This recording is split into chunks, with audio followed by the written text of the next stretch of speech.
ada yang melirik dia cuman itu mas, serba putih dikuncung gitu loh mas. Tapi gini mas, jadi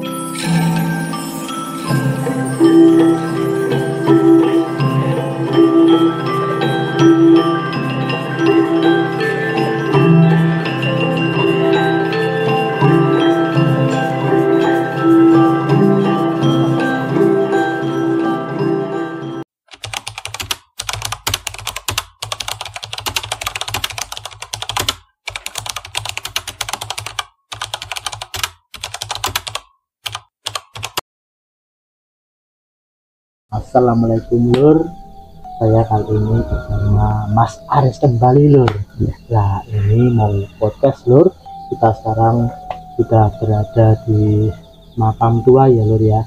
Ini ada mitos lur di sini tuh, katanya itu ada kerajaan jin. Nah jadi ada orang yang pernah lur melihat di makam sini itu, katanya dia melihat ada kayak kerajaan kayak gitu besar banget, ada ternyata nggak ada kerajaan, nggak ada gedung-gedung kuno atau apapun itu ya Mas Aris ya. Nah, ini melihat ya di sini loh, di sini nggak di mana-mana ya, di sini ya. Ini saya mau podcast kembali bersama Mas Aris. Ini Mas Aris mau menceritakan tentang pendakian gunungnya lagi lur. Nah sementara itu kita mencoba mencari, barangkali lur kita bisa menangkap atau menyorot hal-hal gaib yang ada di sekitar sini lur. Ini ibarat kayak sambil mendayung minum air ya mas ya, nah kayak gitu. Ya kita langsung saja ya Mas Aris ya. Jadi ceritanya gimana Mas Aris? Ini ketemu lagi ya mas, saya cerita lagi ini lebih tepatnya bukan ke pendakian mas. Oh bukan pendakian? Ya itu masih di sekitar kawasan gunung juga. Cuman ini saya enggak mendaki. Nah, ini cuma camper mas, camper itu camping ceria. Nah camping ceria itu saya itu camping itu di kaki Gunung Merbabu mas. Kaki Gunung Merbabu. Tapi ini saya cerita ini sebelum saya mengenal pendakian gunung malam mas. Sebelum itu jauh sebelum itu Mas Aris coba dulu camper itu ya. Lah itu tuh mas, saya itu pada waktu itu masih sekolah mas, masih sekolah SMA kelas 2 di salah satu sekolah SMA swasta di Surakarta mas. Nah itu ceritanya dari guru pembina saya ada 2 orang itu mengadakan camping ceria itu, tempatnya di kaki Gunung Merbabu mas. Kaki Gunung Merbabu tapi yang sebelah utara mas. Sebelah utara itu di daerah itu mas, Kopeng Solotigo. Di daerah Kopeng Solotigo Jawa Tengah itu udah diagendakan di situ. Lah pada waktu itu ya mas ya, emang pesertanya itu ya lumayan banyak tapi enggak terlalu banyak. Berarti satu kelas itu mas? Enggak satu kelas mas ya. Itu memang acaranya itu sudah diumumkan siapa yang mau ikut camping ceria di kaki Gunung Merbabu itu, siapa yang mau ikut boleh ikut, tapi harus ada izin dari orang tua itu mas. Nah itu pada saat itu ada enggak satu kelas mas, paling cuma ada yang ikut itu cuma setengah kelas saja. Berarti sekitar 15 ya, ibarat ya mas, ibarat dalam satu kelas itu ada 40 orang siswa ya, itu yang itu cuma 20 gitu mas, ibarat gitu. Tapi dulu pesertanya berapa saya lupa mas, soalnya kan zaman sekolah itu kelas 2 SMA ya mas, itu udah lama banget itu mas, paling udah 10 tahun yang lalu enggak salah itu. Nah singkat cerita pada saat itu ke guru pembimbing kami itu yaitu mempersiapkan, terus izin sama kepala sekolah sama bagian yang lain itu diizinkan. Nah singkat cerita lagi, pada hari H itu kami siap-siap merencanakan camping ceria di kaki Gunung Merbabu di Kopeng itu ya mas ya. Itu kami camping ceria itu 4 hari 3 malam mas, 4 hari 3 malam. Lah pada saat itu sampailah kita di mana itu, Merbabu itu, di kaki Gunung Merbabu itu. Nah itu sebenarnya pada saat itu guru pembimbing kami itu nego harga sama pengawas yang bagian Taman Wisata Rekreasi Kopeng itu mas. Kalau rombongan berapa gitu? Kalau rombongan berapa, akhirnya jatuh harga sing segini gitu. Tapi ada syaratnya mas, guru pembimbing saya itu harus membuat karya tulis tentang kegiatan aktivitas selama camping itu mas. Ya guru pembimbing kami ya bisalah mengiyakan untuk membuat itu karya tulis itu. Nah setelah itu sudah sampai di itu ya mas ya, di tempat campnya lah istilahnya mas. Itu enggak mendaki mas, cuma jalan sebentar di kawasan hutan itu kan, di kaki Gunung Merbabu itu ada hutannya mas. Itu hutannya itu hutan pinus mas, hutan pinus. Lah kami itu sama guru pembimbing kami sama beberapa peserta itu jalan-jalan dulu di start itu, terus kami menemukan hutan pinus tapi masih di lembah mas. Masih di lembah itu kami putuskan hari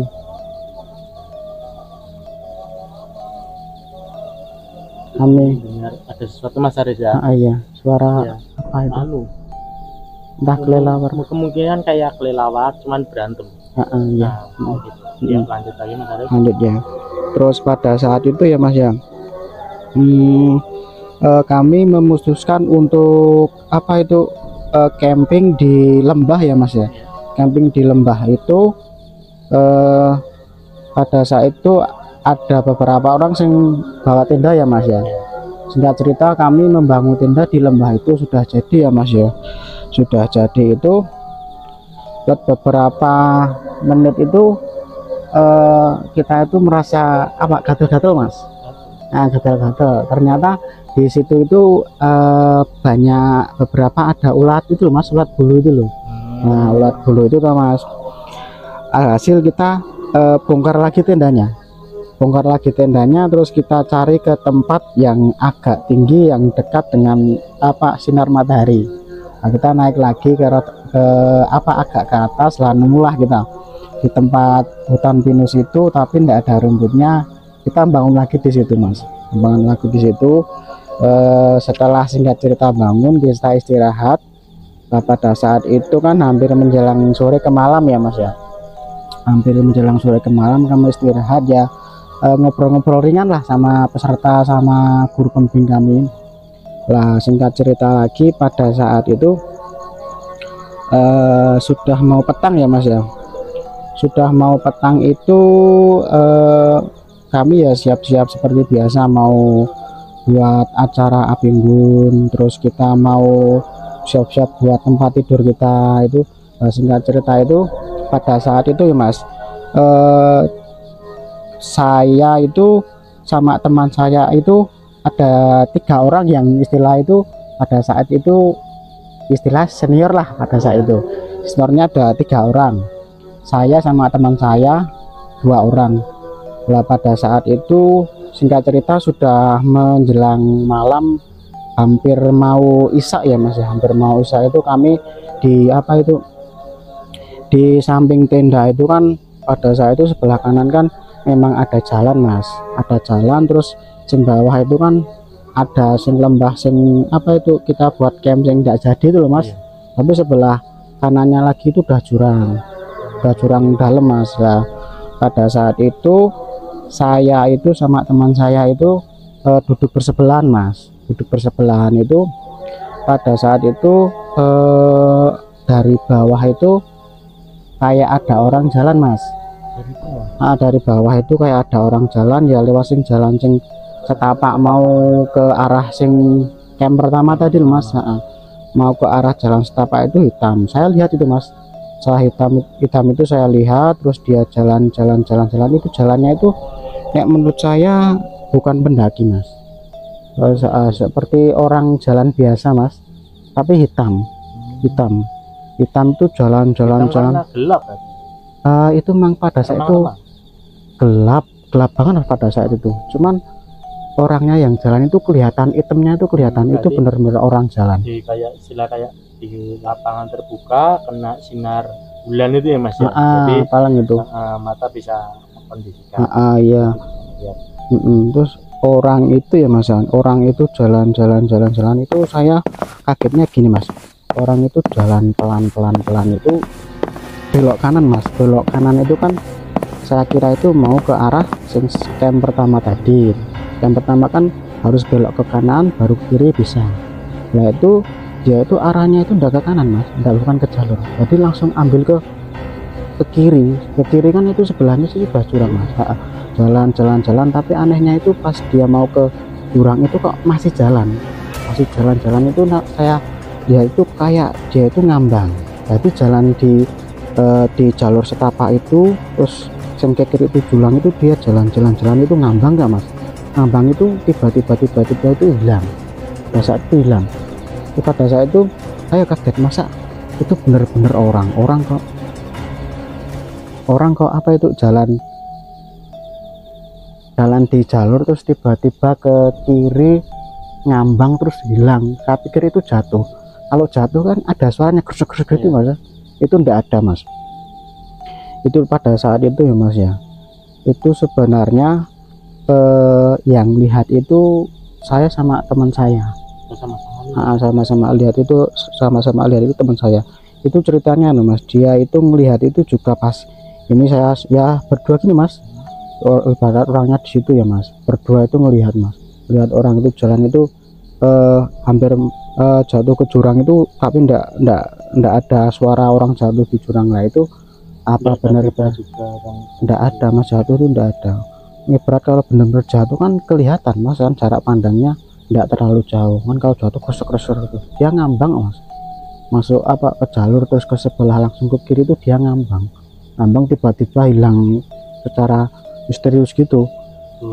Tapi itu warnanya hitam gitu Mas, hitam orang Mas, hitam orang, cuman agak tinggi dikit Mas, bukan tingginya itu bukan ya melebihi orang biasa Mas, agak tinggi sedikit gitu ya, itu pokoknya tinggi itu Mas. Nah, pada saat itu dia itu teman saya itu ceritanya itu hari keduanya saya cerita itu bayangan itu ya Mas ya, dia ternyata juga lihat sama persis, lihatnya sama seperti sama saya itu. Lah ini singkat cerita lagi, kami itu sama peserta sama guru pembimbing itu hari kedua hari ketiga itu camp biasa Mas, cuman hari kedua ketiga itu kami tetap aman-aman saja, enggak dilihatin penampakan atau suara-suara apa itu enggak dinamakin Mas. Nah itu saya singkat cerita lagi Mas, itu sing saya lihat pas pertama itu ya Mas. Nah, singkat cerita lagi itu kan pas itu saya masih kelas 2 ya Mas ya, kelas 2 SMA ya Mas. Terus itu saya naik kelas ketiga SMA. Ketiga SMA itu saya langsung cerita aja ini Mas, saya itu mau merencanakan agenda lagi ke camper itu, ke gunung itu lagi, ke Kopeng itu lagi Mas, tapi tidak sama guru pembimbing. Istilahnya kan kami sudah ya ibarat senior lah ya, kita teman-teman lagi pengen mengadakan lagi pengalaman yang sama, camping lagi ya Mas ya, tapi tanpa guru pembimbing ya Mas ya. Pada saat itu kami mau meminta izin ke istilahnya kepala sekolah sama yang bersangkutan, itu ada 2 orang yang harus diizinin ya. Pada saat itu kita izin ke guru yang pertama ya Mas, yang izin itu kami diizinkan, cuman yang kedua ini ke kepala sekolah kami sebenarnya tidak diizinkan Mas, tidak diizinkan untuk camping. Soalnya kalau camping itu katanya harus gini hasil kan tidak diizinkan. Nah pada saat itu tidak diizinkan, saya sama teman saya yang senior itu ya Mas ya, itu kami tetap nekat berangkat, cuman tanpa sepengetahuan guru kami. Kita naik dan pesertanya tidak sebanyak yang pertama tadi ya Mas, pesertanya itu cuma 2 orang senior sama saya sama teman saya, yang ikut lainnya itu 4 orang Mas. 4 orang itu 4 orang bukan Mas, 3 orang. 3 orang. Jadi saya sama teman saya itu 2, terus tambah lagi 3 orang mas. 3 orang itu yang 2 cowok, yang 1 cewek. Jadi totalnya kan 3 sama 2 5 orang ya mas ya, 5 orang. 5 orang itu kami tetap berangkat ya mas ya.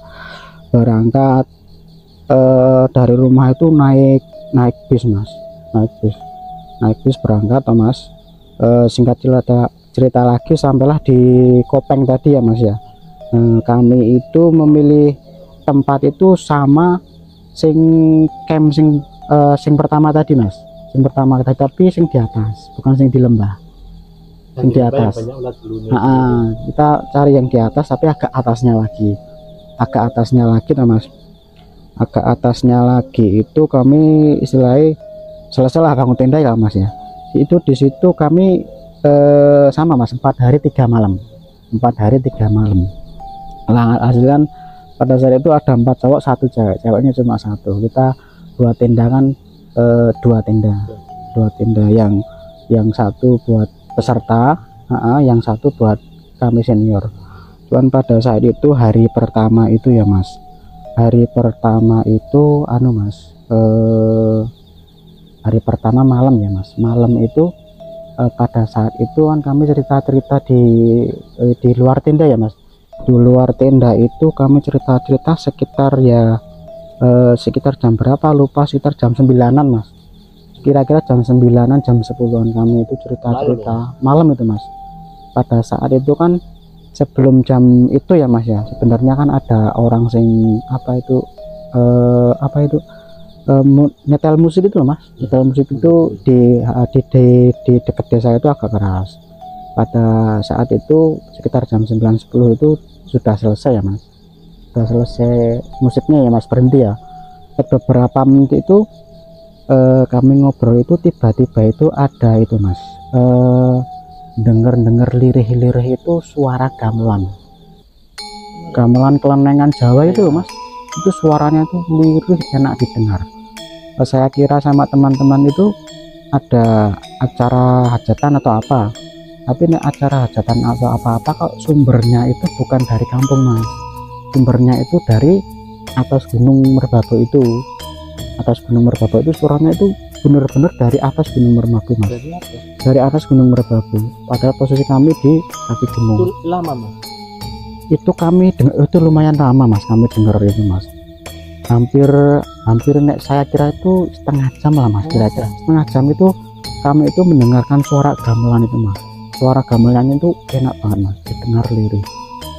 Katanya orang-orang ya mas, orang yang bisa mendengar suara gamelan itu pada saat di gunung itu dia beruntung mas, bertanda baik, dia disambut dengan baik. Ada suara gamelan itu tanda-tandanya itu mas. Terus ada lagi suara gamelan itu kan, Merbabu itu dekat dengan Merapi ya mas ya. Merapi kan biasanya sering didengarkan biasanya malah di Merapi, cuman sampai ke Merbabu si Kopeng itu. Biasanya kalau suara gamelan itu sumbernya katanya itu dari pos Pasar Bubrah Merapi mas. Pos Pasar Bubrah Merapi itu pos yang terakhir, itu bentuknya cuma kayak apa ya, bukan pasar rakyat, itu bukan, itu ya kayak pasar orang nyebut itu pasar goib mas.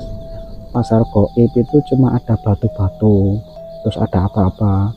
Itu pasar goib itu kalau orang sing bener-bener bisa denger atau lihat itu dia itu padahal tempatnya sepi, tapi sebenarnya itu bising kayak pasar gitu. Nah itu ceritanya gitu. Pasti denger ceritanya kayak gitu mas. Seolah-olah sebenarnya tempat itu kosong sepi, tapi seolah-olah di situ tuh ada aktivitas. Ada ya. Kayak orang-orang ngobrol, orang tawar menawar. Iya. Jadi makanya dinamakan Pasar Bubrah. Pasar gaib itu nama itu, pasar gaib. Lah anehnya itu dari situ sampai ke Kopeng kan jauh mas, tapi kita itu semua itu dengar semua. Jadi 5 peserta itu kita itu dengar. Ya itu kami bisa cerita itu kamu dengar ya udah kita cukup nggak usah cerita banyak, duduk dengerin aja gitu ya. Dengerin itu, pada saat dengerin itu suasana kami itu nyaman, tenang mas, soalnya enak didengar. Tapi itu nek menurut saya itu bukan dari acara warga, bukan mas, bukan itu mas.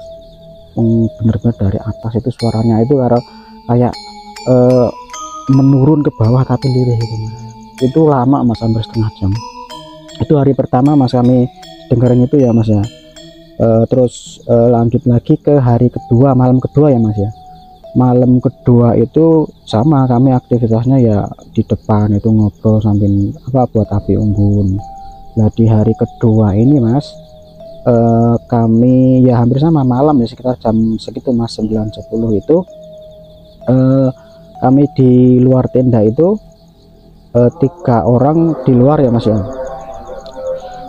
Yang saya sama teman saya di sini, pesertanya ada di depan, jadi ada depan gitu mas. Pada saat itu mas, 3 orang itu sing saya tahu namanya cuma 1 mas, saya lupa mas. Yang 2 orang itu namanya, yang 1 itu Nanang mas, yang 1 cowok, yang 1 ceweknya itu saya lupa namanya siapa, saya udah lama banget mas. Itu setelah itu adik kelas kami mas, adik kelas kami. Nah si Nanang itu ya mas ya, si Nanang itu melihat dari atas itu, mendongak ke atas itu di hutan pinus itu loh mas. Itu ada kayak cahaya tapi cahayanya itu turun pelan-pelan, tapi mas, itu cahayanya itu turunnya itu enggak gerak, maksudnya tetap pada posisi itu tapi jalannya lurus itu, berarti enggak gini, tapi tetap fokus lurus gini, jadi membentuk seperti mata mas. Nah dia itu ketakutan, cahayanya 2 kayak mata jatuh gitu mas. Gitu dia itu ketakutan, wah itu ada mata, terus saya takut, bukan mata, itu cuma ya saya buat kunang-kunang. Tapi nek kunang-kunang saya berpikir nggak mungkin mas, kunang-kunang kan cahayanya itu agak kecil, dia besar mas, hujat ya bener. Dua cahaya lurus mungkin lurus ini menghadap yang paling ketakutan itu si Nanang itu mas. Itu langsung ketakutan, ada mata jalan gitu tuh, teriak-teriak, langsung saya pukul. Itu bukan mata jalan, itu kunang-kunang gitu. Terus Abdul, terus teman saya itu ya mas, oh ya teman saya itu namanya Abdul mas, yang dulu pernah ikut saya pendakian itu mas. Di podcast 1, 2, 3 itu memang dulu itu Abdul itu memang ya istilahnya dasarnya suka dari teman dari SMA mas pada saat itu Abdul itu. Nah, Abdul itu mas inisiatif nyuruh Nanang itu ke tenda, buat masuk tenda, terus alhasil teman-temannya juga ikut. Tapi nek saya lihat itu teman-temannya malah enggak lihat, sing lihat itu kami, saya sama Abdul sama Nanangnya. Yang lihat dia yang cahaya itu jalannya itu pelan mas, tapi enggak zigzag itu, enggak lurus. Pada saat dia masuk ke tenda masih lurus terus mas, kan jaraknya agak jauh, lurus itu.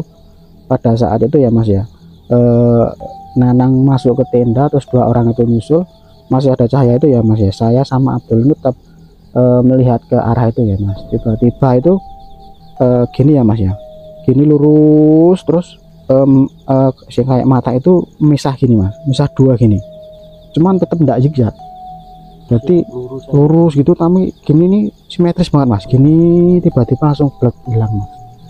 Itu nek menurut saya ya apa bener mata, apa bener apa enggak tahu mas. Tapi nek kunang-kunang atau hewan bukan mas, kalau hewan kan acak gini mas, bisa juga gitu. Bisa juga, itu anehnya di situ mas.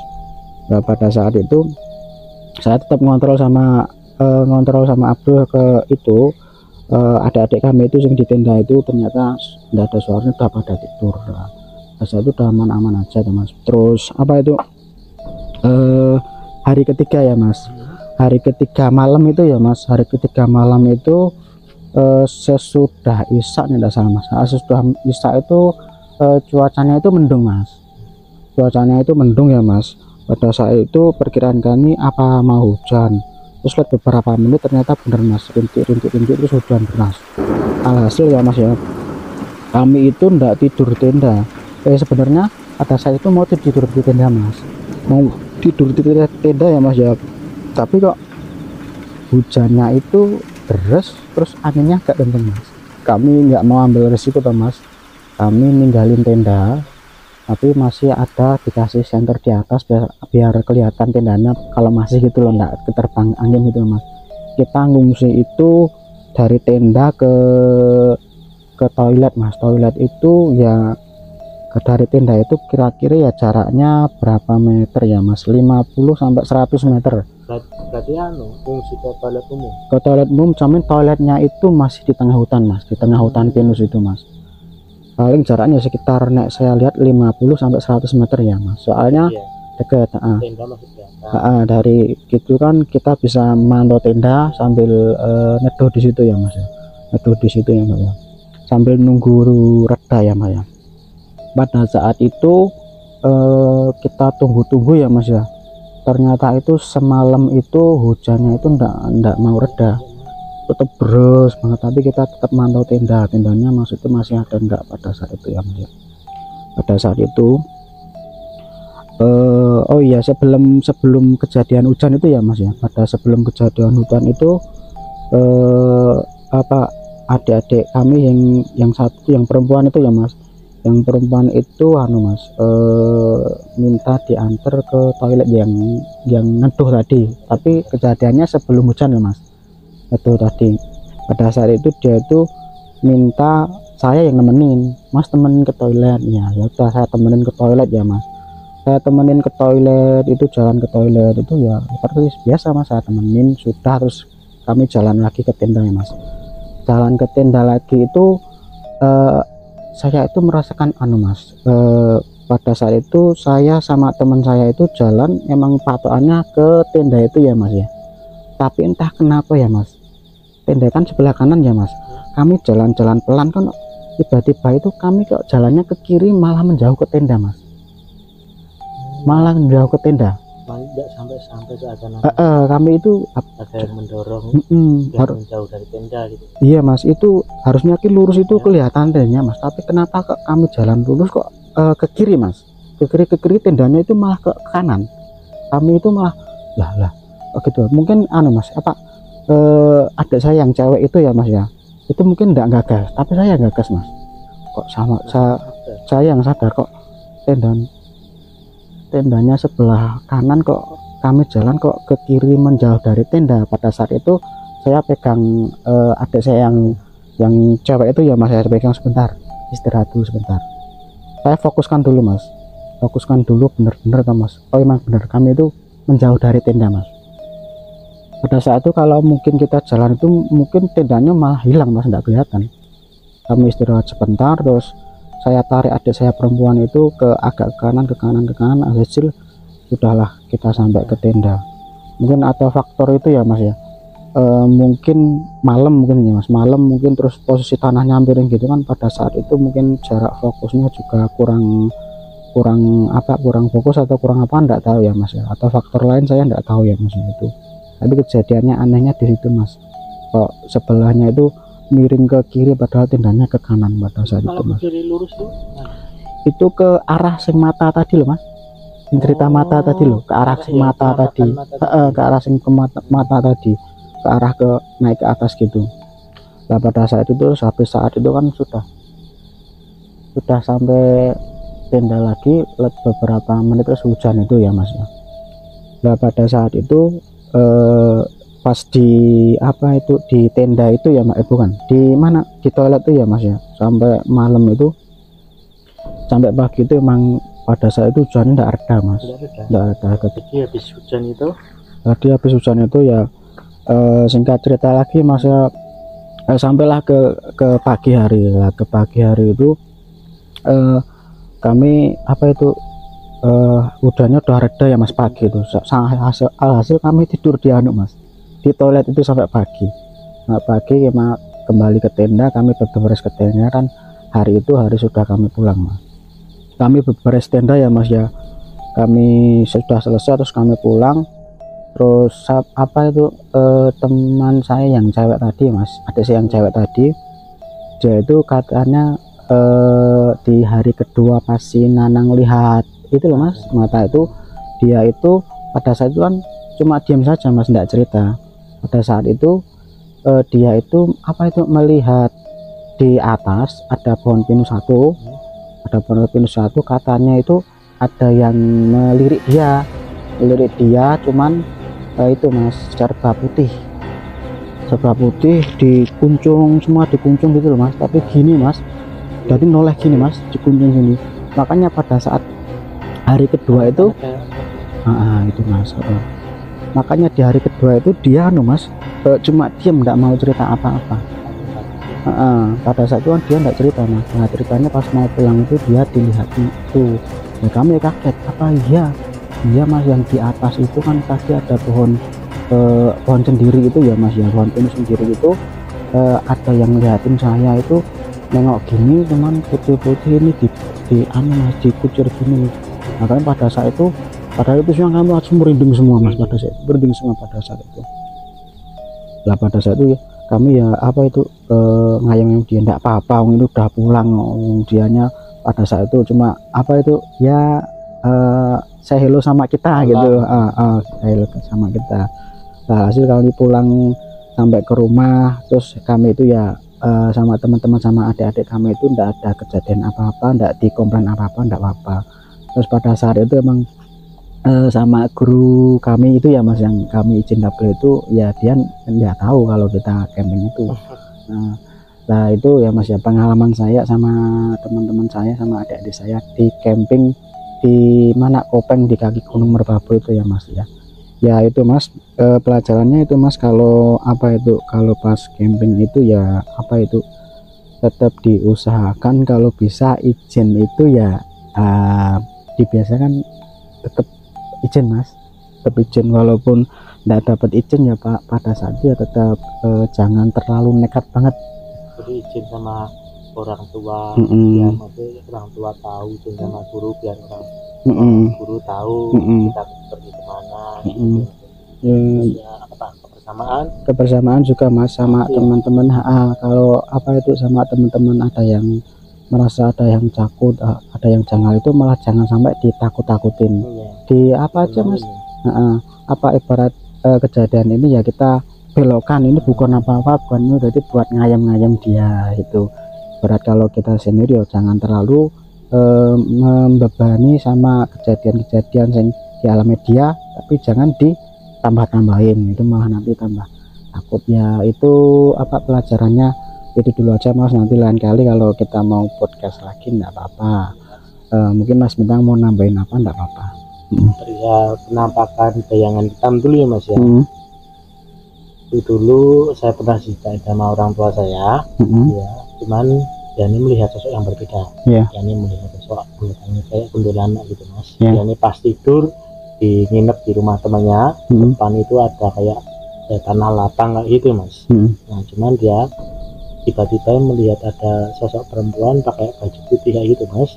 Ya cuman itu anehnya itu gini mas, kalau di gambaran TV kayak gitu ya mas ya, itu hantu itu kalau terbang itu kayak gini mas ya. Kalau itu enggak mas, saya itu lihatnya itu sosok kuntilanaknya itu terbang gini mas. Dan ini pertama datar, terus naik satu kayak naik anak tangga kayak gitu. Kayak gitu sampai tinggi mas, akhirnya hilang. Itu berjalan agak lama mas. Cuman kalau terus tambahin lagi, kalau perihal mata itu saya sendiri juga kurang tahu mas. Bisa jadi memang penjelmaan sosok jin juga bisa. Bisa jadi itu mas. Kalau mas harus yang tiba-tiba pas sama temannya cewek tadi berjalan seolah-olah ke kiri terus itu juga mungkin bisa jadi ya memang tanahnya datar, atau mungkin Mas Aris itu dibisikin sesuatu biar nggak fokus atau gimana kayak gitu. Nama makhluk gaib atau jin yang ada di sana kemungkinannya itu ada, bisa jadi mas ya. Juga kurang tahu ya mas ya perihal kayak gitu ya mas ya. Ya ini kita tutup ya mas ya. Ini kita tutup ya lor ya. Ini nanti kita lihat bersama-sama apa kita menangkap sesuatu di sini lor. Nah, dari tadi kita mendengar banyak suara lor, banyak suara kelelawar terbang kayak gitu, kepakan sayapnya. Terus kayak kita mendengar ada apa suara-suara di belakang, di depan sini kayak gitu. Sayangnya mikrofon ini ada noise cancelling lur, jadi kita kurang bisa mendengarkan nanti di rekaman gitu. Ya udah, ini kita tutup dulu Mas Aris ya. Iya. Ini sudah hampir jam 5 subuh lur. Ini sudah subuh hampir jam 5. Ya udah dulu ya kita Mas Aris ya, tutup. Lain kali kita coba podcast lagi di tempat yang lebih angker Mas Aris ya. Iya. Ya udah dulu ya lur ya. Assalamualaikum lur.